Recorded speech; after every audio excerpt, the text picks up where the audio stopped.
uma psicóloga e uma missão: ajudar as pessoas com ansiedade disfuncional crônica com uma alternativa definitiva para o seu problema.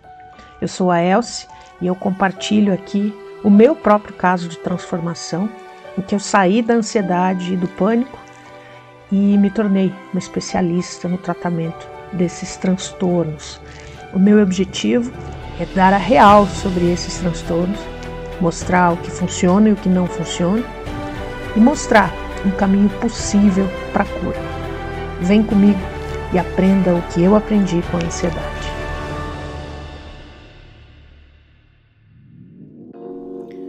No podcast de hoje, eu vou falar sobre a ansiedade no ambiente de trabalho, no ambiente corporativo. Vou falar de quais são as condições no ambiente das empresas que acabam contribuindo para que os quadros de ansiedade e de estresse se desenvolvam e para que os quadros de burnout acabem acontecendo com tanta frequência.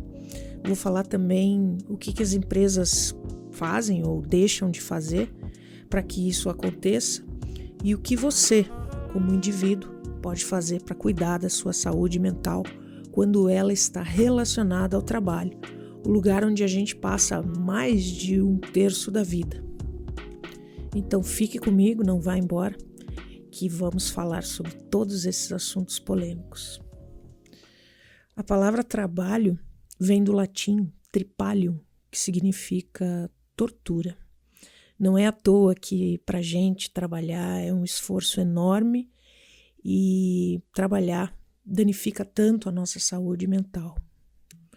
A gente sabe que ao longo das décadas, principalmente as últimas décadas, o formato do trabalho mudou muito e se tornou muito mais estressante do que já foi.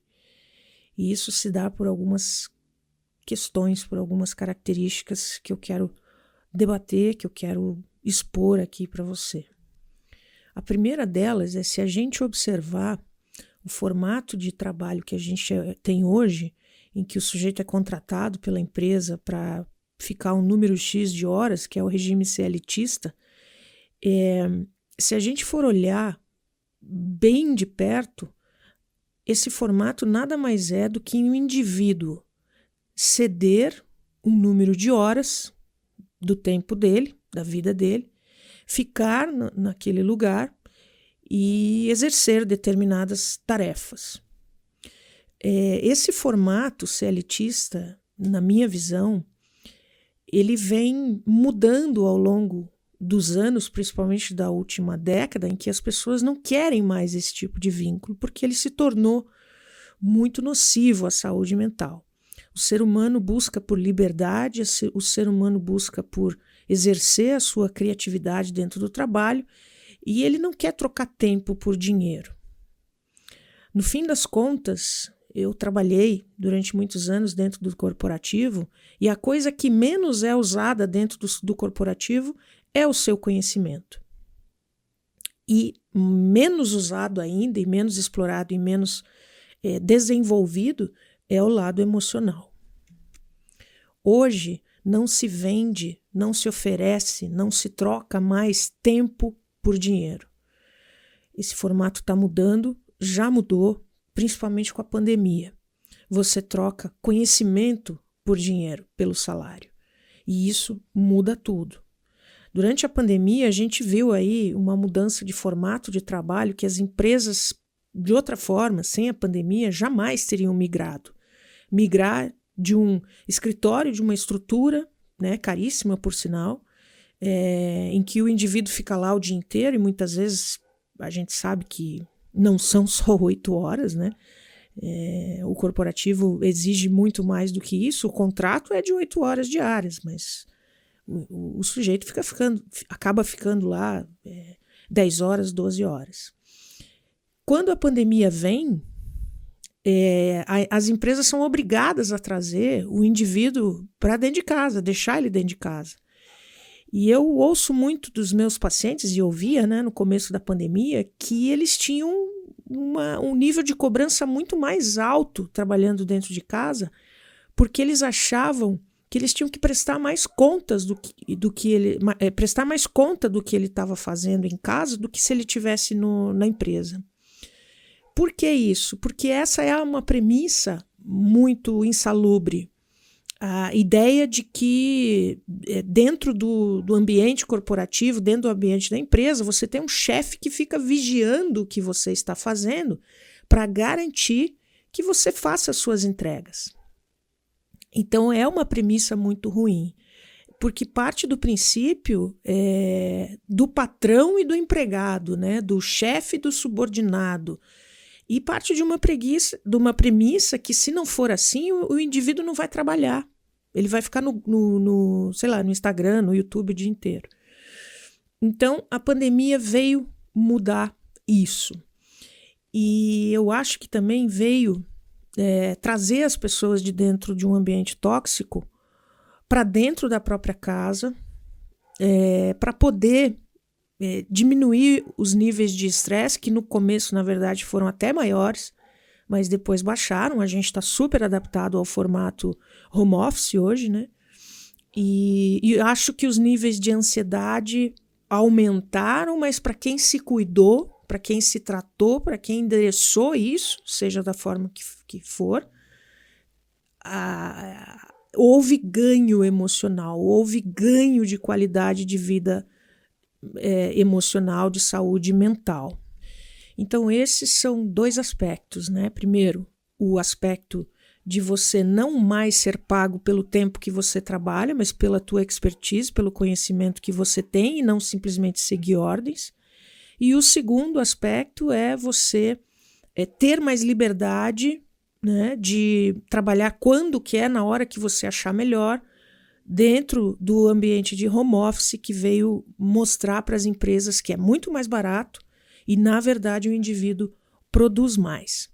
Só que ainda, né, e esse é um terceiro aspecto, a gente vive um outro formato, uma outra mentalidade, uma cultura organizacional ainda hoje, em que o indivíduo que traz mais resultado é aquele que é melhor tecnicamente. Pelo menos esse é o ângulo da empresa, da corporação. O indivíduo que traz mais resultado é considerado pela empresa, né, o melhor, e ele faz isso porque ele é tecnicamente bom. Porém, não necessariamente significa que emocionalmente esse sujeito não esteja fazendo um estrago com a equipe, ou com os próprios colegas, ou com ele mesmo. Essa é uma realidade dura de encarar, talvez para quem esteja me ouvindo que é empresário, e é uma realidade necessária de ser encarada para quem é funcionário, mas ela precisa ser encarada. É hora das pessoas entenderem que a gente está vivendo, né? Entender e admitir, porque entender a gente já entendeu. Tem que admitir e, em terceiro lugar, tratar, fazer algo a respeito, que a gente está vivendo a era da inteligência emocional. A era da conquista técnica já passou. A era da conquista tecnológica já passou. A era dos processos já passou. Processos azeitados, né? ISO 9000, não sei das quantas. Isso é década de 2000. Então, as habilidades emocionais estão para se tornar o asset, o ativo mais valioso nas empresas. É o que vai agregar valor a uma marca, é o que mais vai ser negociado na hora de contratar um novo colaborador. Então, se você está do lado de cá, de quem é contratado, né, de quem é colaborador, a coisa que mais precisa se destacar no teu currículo é a tua inteligência emocional. Só que o que acontece hoje? O sujeito varre para debaixo do tapete se ele tem ansiedade ou se ele teve burnout. Por quê? Porque as empresas não contratam. Né? Se numa entrevista você falar que tem depressão ou tem ansiedade, o cara a pessoa dá um abraço para você, porque tamanho é o tabu. Então todo mundo finge que não tem nenhum problema, né? E a empresa finge que faz algo a respeito. Então, se os dois lados mudarem a cultura, tanto dentro da empresa quanto no lado individual, né, do funcionário, as coisas vão mudar. O que eu quero dizer com isso para você que é colaborador? Invista na sua saúde mental. E a empresa enxerga assim: como que o meu funcionário, meu colaborador, que eu investi, treinei tecnicamente, fiz curso disso, curso daquilo, team building, leadership, não sei das quantas, tarará, foi embora. Você investiu para melhorá-lo tecnicamente.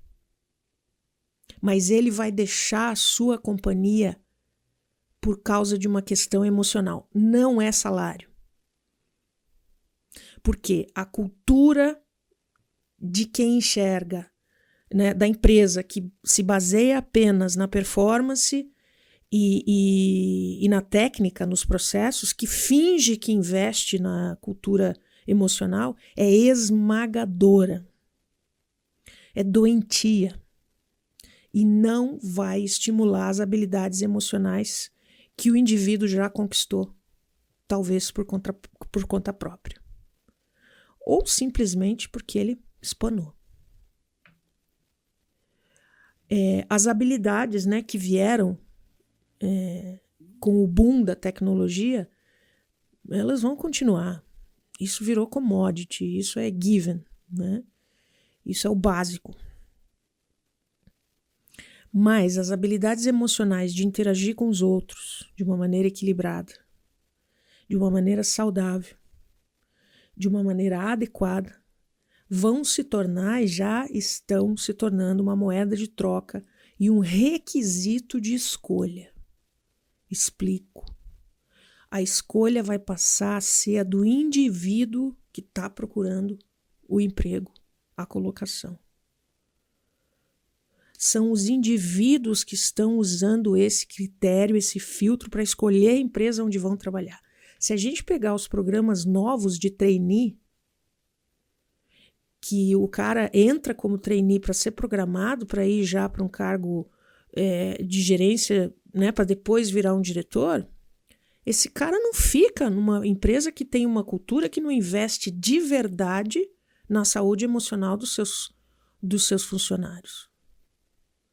Foi-se o tempo em que as melhores empresas para se trabalhar eram as empresas dos benefícios, dos treinamentos de gestão, né? Treinamento em tecnologia, investimento em ferramenta. As empresas realmente inovadoras não estão inovando apenas em aspectos que impactem os seus produtos, as suas marcas ou seus clientes, ou então, no máximo, o meio ambiente. Se a gestão de uma empresa, né, a gestão de pessoas numa empresa não for inovadora e não olhar para a cultura emocional que existe, né, essa empresa não está e não vai estar entre as melhores para se trabalhar. Você já deve ter tido, né, algum chefe que torna a sua equipe emocionalmente instável. Você já deve ter convivido com uma pessoa na história, né, da sua carreira nas empresas, de gerentes, de líderes que arrebentam emocionalmente com a equipe. E muitas vezes isso acontece de uma forma muito sutil, né? E por que esse sujeito é mantido? Porque ele traz resultado. E essa premissa está muito errada, porque não que não tenha que trazer resultado, obviamente que tem, senão a empresa não paga teu salário, mas não pode ter o emocional como custo, porque esse custo é muito alto. Não interessa se esse cara é um campeão de vendas, se é o melhor desenvolvedor, ou se é até um sócio fundador. Talvez seja você essa pessoa. Isso é um momento, uma coisa de se refletir. O que importa é: esse câncer se espalha com uma agressividade absurda.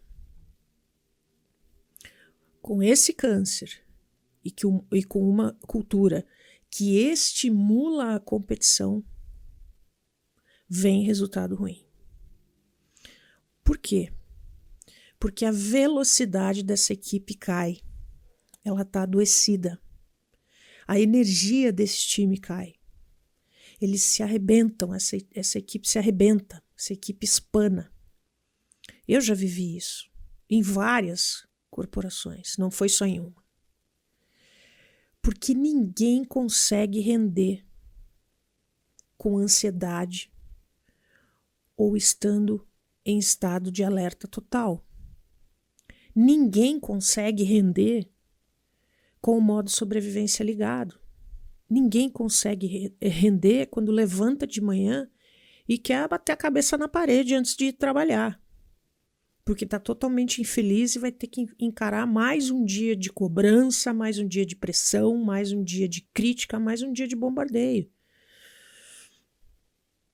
A velocidade da empresa como um todo cai. A sua velocidade cai e você vai ficar para trás. E fica para trás no mundo, né, em que os lançamentos de produtos, né, com features, com aspectos, com funções inovadoras, né, empresas que têm um nível de serviço e de interação com seus clientes excelentes, nunca foi tão excelente. O modelo de gestão que é centrado na tecnologia, que é centrado em volume, né, grandes volumes de vendas e trabalha com muita margem e preço, são extremamente competitivos, como o varejo, por exemplo, investem os seus recursos e esforços apenas para manter um nível de igualdade com os outros concorrentes na área humana. Né, o RH faz o que tem que fazer para não ficar para trás. Mas é meio para inglês ver. Então, isso tem que ser algo que entre na balança. Quando você perde a velocidade, perde a potência de agir, porque você está vivendo um drama, né, tentando achar uma saída para o seu estresse, para a sua ansiedade, no pânico, e ela está relacionada ao trabalho, quando você vive preocupado, né, com a reunião que vai ter na segunda-feira com aquele chefe, com aquele colega, com aquele outro indivíduo, isso é uma tortura. Entende de onde vem a palavra trabalho, tripalho, tortura? O indivíduo está com medo. Porque quando ele se senta com essas pessoas, a cultura competitiva e tirânica exige desse indivíduo perfeição, alta performance, super desempenho, e ele não consegue entregar isso o tempo todo. Ninguém consegue, nem um atleta olímpico. E o pior, o indivíduo acha que, por não conseguir entregar isso o tempo todo, tem algo de errado com ele. E isso causa medo. Medo de não ser bom o suficiente. Aliás, isso é algo que ele já acredita, né, que não é. Mas aí vem as crenças. As próprias crenças do indivíduo que foram criadas lá na infância.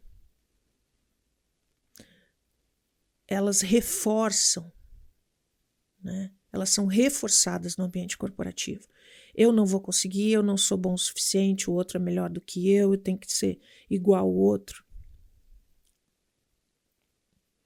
Isso tudo é esmagador.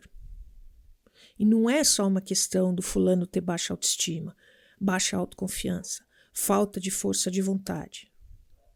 É muito mais profundo do que isso. A cultura corporativa competitiva é um solo fértil para reforçar esse enredo que já vem de lá de trás. A cultura corporativa estimula isso, reforça essas crenças. Aí o sujeito olha para o lado, enxerga todo mundo conseguindo, né?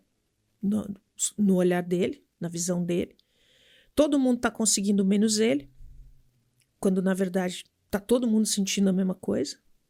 E aí vem caos. vem ansiedade, depressão. O que ele faz? Ele tenta se virar em 1000, corre atrás, está sempre correndo contra o tempo, está sempre cansado, está sempre com a corda no pescoço, está sempre resolvendo a bucha, né? Na linguagem corriqueira do corporativo. Então, como ele não consegue, mas ele faz muito esforço para fazer, ele gasta muita energia para tentar conseguir fazer tudo o que ele tem que fazer, não só em volume de coisas, mas também a pressão que é colocada, os prazos apertados. E aí ele acha que ele precisa aprender a gerenciar melhor o tempo. Que o problema é esse. Daí ele vai lá e faz um curso de gerenciamento do tempo. Também não adianta. E ele entra numa espiral que eu chamo de projeto crônico de melhoria. Que na empresa, inclusive, na época do ISO 1000, sei lá das quantas, chamava de melhoria contínua. Quem é mais velho vai lembrar disso. Sempre tem algo faltando nele que ele precisa melhorar. Só que nada resolve. Por quê? A companhia vai sempre buscar algo além, vai sempre precisar de um outro curso, vai sempre esticar a corda.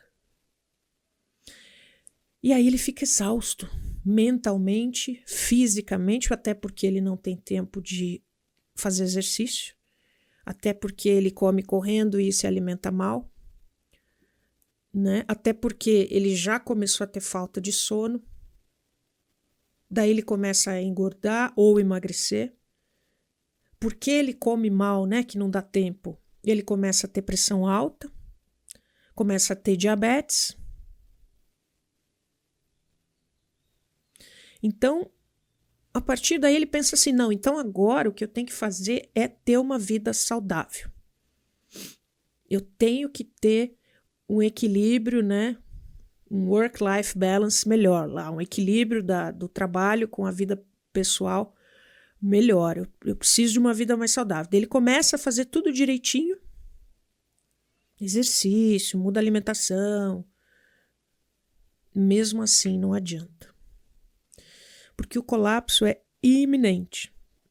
E essas ações, elas são periféricas, são remediativas, não está atuando na causa da coisa. O indivíduo começa a ter ansiedade, pode virar crise de ansiedade, pode virar pânico. Ele está tão mal estressado, ele entrou no burnout que ele vai no médico. Faz todos os exames. E o médico diz assim, você não tem nada, é puro estresse. Aí o médico fala, tem que diminuir o ritmo, né? Faz mais exercício, come direito, dormir melhor, tá aqui um remedinho. Ele faz isso um tempo, volta. E mesmo assim, ele tem que continuar entregando, porque ele não tem opção. E aí o sujeito continua nesse ritmo por anos e anos, às vezes uma década, ou não, até menos, e ele descobre que ele está no fundo do poço. Ele não sabe mais o que fazer, ele está perdido, está frustrado. Daí ele acha que é a empresa, ele tem que trocar de emprego. Também não adianta. Melhora no começo e ele descobre que a outra empresa é igual a de antes ou pior. Daí ele finalmente se rende ao remédio. Ansiedade, antidepressivo, vai para terapia ou faz coaching, né, que é um erro na maioria dos casos, também não resolve. Mas e aí, né? E agora? Talvez você que está me ouvindo até esteja ciente de que isso acontece com muitas pessoas, talvez até já tenha acontecido com você. Mas se é esse roteirinho que eu acabei de descrever que você está fazendo, isso não vai resolver. Essas soluções são as soluções que eu chamo de soluções de festim. Não trata do câncer. A homeopatia não trata do câncer. O câncer só vai ser tratado numa empresa quando a pessoa mais valiosa da sua empresa ou da empresa que você trabalha, né, não for o cara de vendas, não for o CEO, o CFO, o CMO e os resultados maravilhosos que eles trazem. E é isso que você precisa prestar atenção quando você entra numa empresa para saber se vai dar certo ou não. O câncer só será tratado quando a pessoa mais valiosa for o coração da companhia, aquela que melhor souber lidar com pessoas.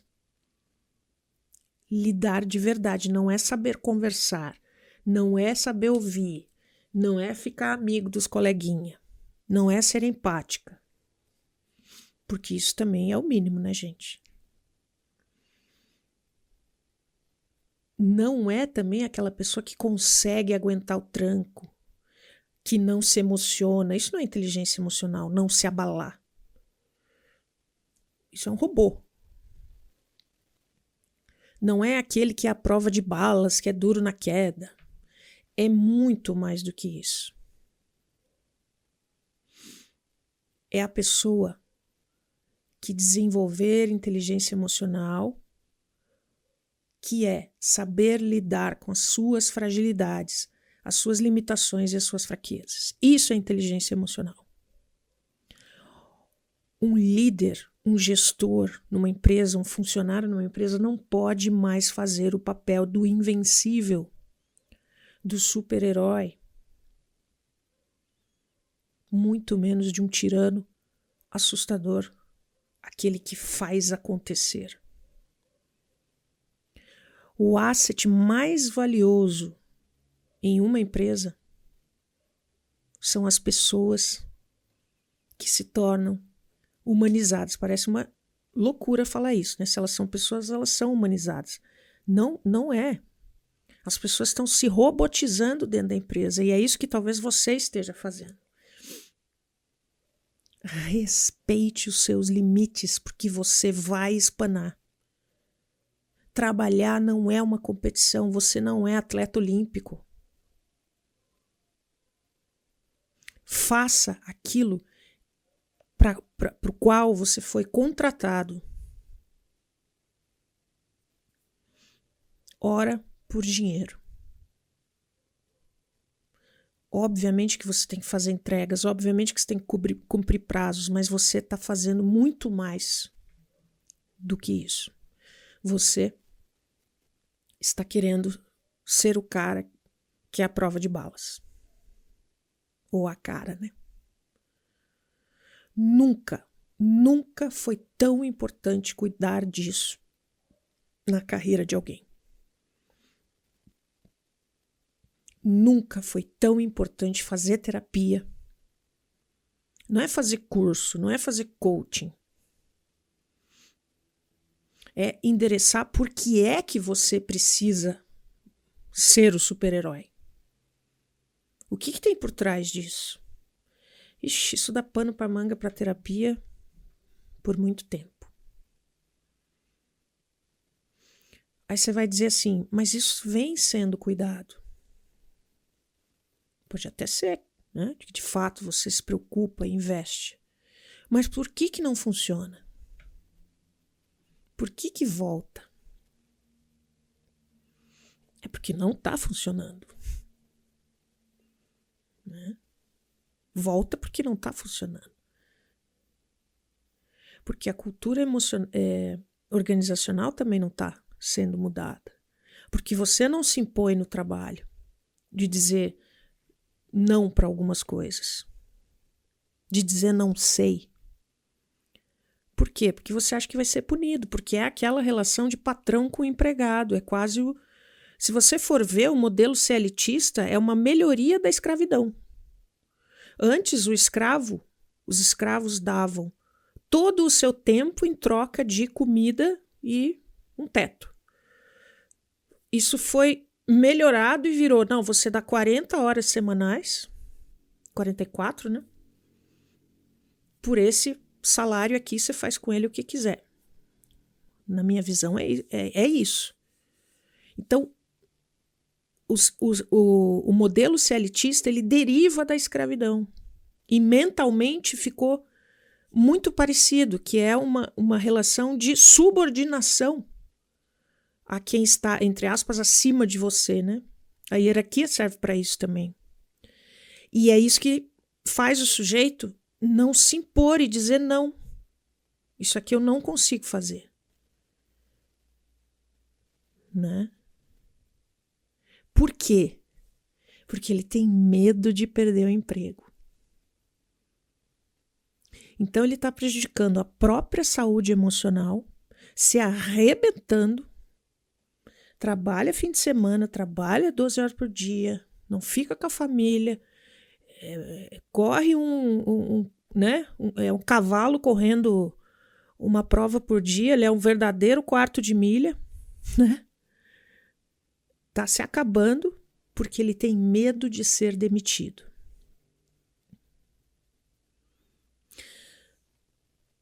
Como é que a gente muda isso, né? Com certeza não é com curso de liderança e motivação, com team building, evento e convenção de vendas, coaching. Isso é festim. A verdadeira transformação só acontece quando você produz e conquista o bem-estar.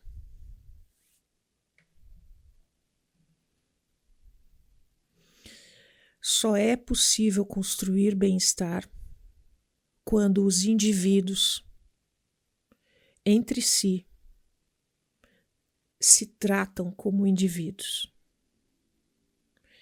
atendendo às suas necessidades individuais, no 1 a 1.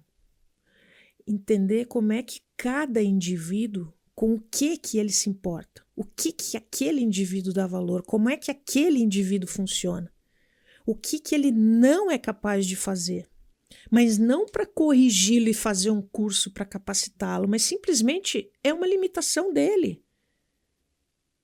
O que é que aquele indivíduo não fica à vontade para fazer?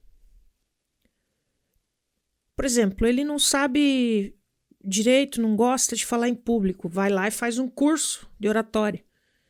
Mas e se ele não gostar de falar em público? Não, é um defeito que precisa ser consertado. E aí a gente está robotizando de novo as pessoas para que elas sejam todas iguais. Nós não somos todos iguais. Então, quando você estiver num ambiente, ou quando o ambiente da sua empresa tratar as pessoas como indivíduos, buscar entender quais são as suas fraquezas, as suas limitações, as suas fragilidades para que você as respeite, não para que você as conserte, as coisas vão começar a mudar. Porque quando a gente ouve 1 a 1, a gente aprende que alguns querem dinheiro, outros querem estar mais com a família, outros querem status, título. Tem gente que quer ser criativo, quer ser livre, quer modelar as horas de trabalho, não quer saber de status, não quer saber de cargo. Outros querem ficar quieto no seu canto. Na minha experiência que eu tenho dentro do corporativo, pergunte a quantas pessoas você quiser. Mas eu tenho uma forte convicção de que todos vão querer uma coisa elementar: poder errar. Então, assim, saber cada uma dessas coisas, né? Conhecer cada uma dessas pessoas é um trabalho importante que a empresa tem que fazer. E você, como indivíduo, exigir isso, cobrar isso, ou até ser um exemplo disso. Eu acho que as empresas devem estimular cada vez menos a competitividade e cada vez mais o modelo colaborativo. O modelo das empresas é competitivo, estimula a ansiedade, estimula o burnout em função de resultado. E esse modelo está falindo, porque o custo emocional disso é muito alto. A quantidade de investimento que se tem para recuperar funcionários de burnout no mundo é assombrosa. Então a conta não fecha. Está caro. E a raiz para mudar isso é que a empresa não seja mais um modelo competitivo, seja um modelo colaborativo. Nos Estados Unidos, o Google é assim, o Facebook é assim. E não são os inovadores. Isso, eu já estudo esses modelos de gestão dentro de empresas desde 2005. Nos Estados Unidos, as empresas já tinham esse modelo colaborativo implementado e rodando.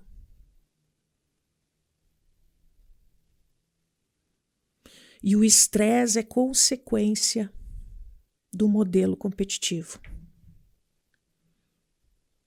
Na verdade, o estresse é uma resposta perfeita para esse modelo das empresas competitivo. Não poderia ser diferente. Não tem como esperar ter pessoas saudáveis num ambiente organizacional hostil. Então, assim, é hora desse ecossistema organizacional começar a prestar atenção no que a ciência já veio falando há décadas. Preste atenção de verdade no ser humano dentro da organização. O que vocês estão fazendo hoje é equivocado, não tem lógica, não faz sentido.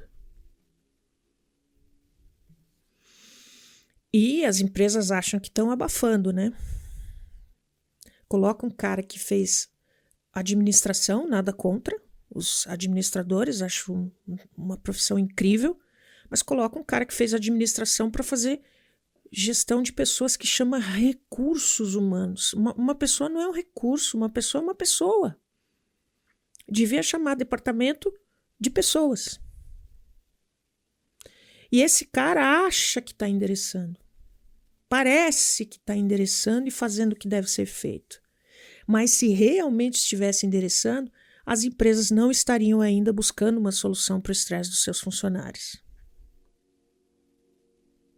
Nós não estamos falando de fato sobre esse assunto, e esse é o assunto que vai contribuir para a nossa próxima década e para o nosso futuro. E principalmente para que você, que trabalha numa empresa, de fato tenha saúde mental.